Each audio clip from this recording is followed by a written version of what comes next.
Target ang mga masiselang isyu ng lipunan na sangkot ang ilang mga ahensya ng gobyerno at mga personalidad. Hihimayin ang iba't ibang mga isyu, balita at usapin. Puntirya ang mga tiwali at ilalantad ang mga mali sa pamahalaan. Walang sasantuhin. Tamaan na ang tamaan. Kung salot ka sa bayan, sapul ka ni Rex Cayano sa Target On Air. Oras hatid sa inyo ng Grand 88 Gaming Corporation.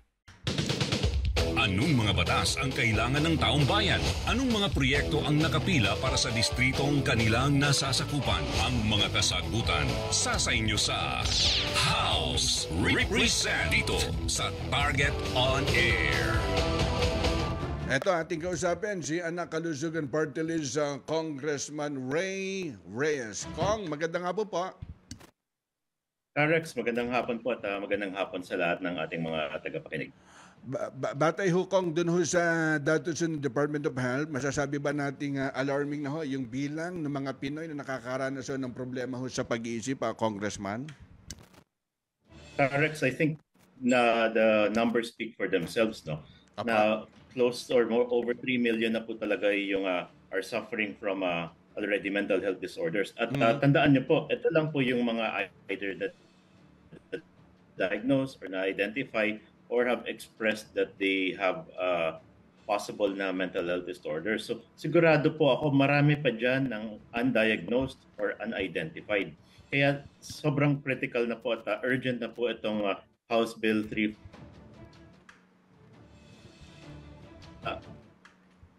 Credit where credit is due din naman po. I am merely a co-author po ng bill po na po dito na nag-author is si Congressman Ong Chuan po. Apa. At isa rin po dun sa problema, Congressman, kumbaga iilan lang dun sa mga mental health hospital natin sa buong bansa na kung kaya naman ho, kumbaga nasa liblib na lugar. At di ba may mga naidokumento nga sa mga ibang liblib doon na nakakulong, itinatali, kumbaga aabutan po ng pagkain. Minsan kapag hindi pa ho na-rescue ng DSWD, paano po gagawin po doon? So correct, yung na-pertain nyo po ay mga sabi nating already severe or critical cases na rin naman po. Pero katulad po ng sa ating policy po sa DOH at sa PhilHealth na we are going into universal healthcare at kailangan talaga na masama sa primary healthcare facilities, ay mabilis po nating ma-identify po ito ay hindi na po aabot sa ganong severe cases. Kaya kailangan po natin na maisama yung mental health center programs po kung kaya on a regional level and ideally po talaga on a municipal level. Tandaan niyo po may mga RHUs na po yung mga ating LGUs at kung kaya pong ma-equip at ma-train at mabigyan ng manpower po para ma-address ang mental health services po until the LGU level, kahit nga po sa barangay level, ideal po yan, ay sana po ang ating magawa po using this House Bill. Ang DOH, kumbaga pangunahing ahensya na magtatatag ng mga mental health center sa mga relihiyon po. Sa inyong pagtaya po, Congressman, kumbaga magkano kaya ang kayang pondo na dapat magdagdag na pondo dito po sa ahensya na to? Correct. Ay, wala po tayong maibigay na exact figures po yun. Pero ideal po na masabi if we could a lot, maybe at least for the beginning lang po, kahit mga sana 10 billion pesos po nationwide po para po sa equipment, sa training, sa hiring, para po ma-address po yung mental regional or regional health centers po natin. Ano to, Kong? At hindi lamang ho dun ho sa pagsusuri ho ang sako po nitong inyong panukala. Kumbaga, maging yung mga pagbibigay ho ng mga gamot, kabilang po dito? Kasama din naman po yung pagbibigay ng nararapat po na gamot para po sa gantong kaso. Ang pinakamahalaga po talaga is before we do diagnosis is kailangan din po yung counseling. At kaya po ang laking bagay po ng proper training po and proper manpower po dito. Naintindihan ko naman po even sa health sector po natin, severely undermanned po yung health sector natin.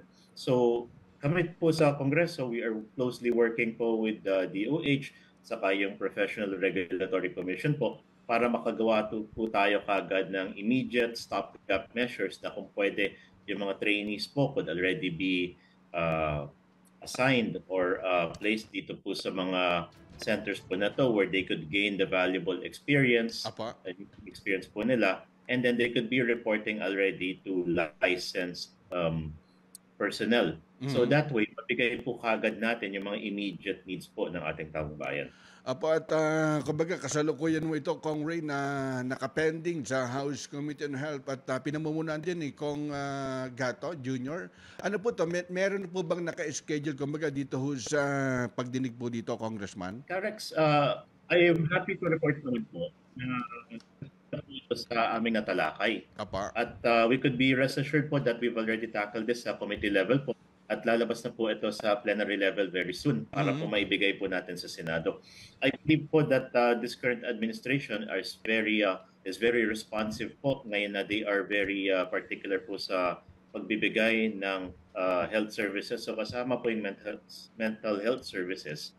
And we wish na iparating po na sana maging priority measure po ito ng administration. Para po ating may lusot po kagad sa Congress and sa Senate and mapirmahan po into a law. Ano to, kumbaga panghuli na lang, meron bang Senate bill din po ba na nagsusulong po ng ganitong kumbaga collaboration ng Senate tsaka po ng Congress?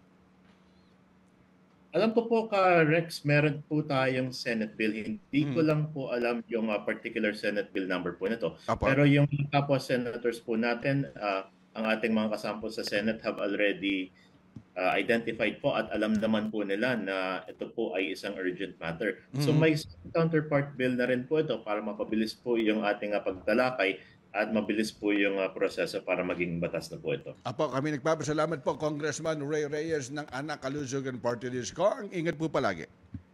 Maraming salamat Rex, and maraming salamat sa inyong mga tagapakinig. Anong mga batas ang kailangan ng taong bayan? Anong mga proyekto ang nakapila para sa distritong kanilang nasasakupan? Ang mga kasagutan sa inyo sa House Represent dito sa Target On Air. Oras hatid sa inyo ng Grand 88 Gaming Corporation.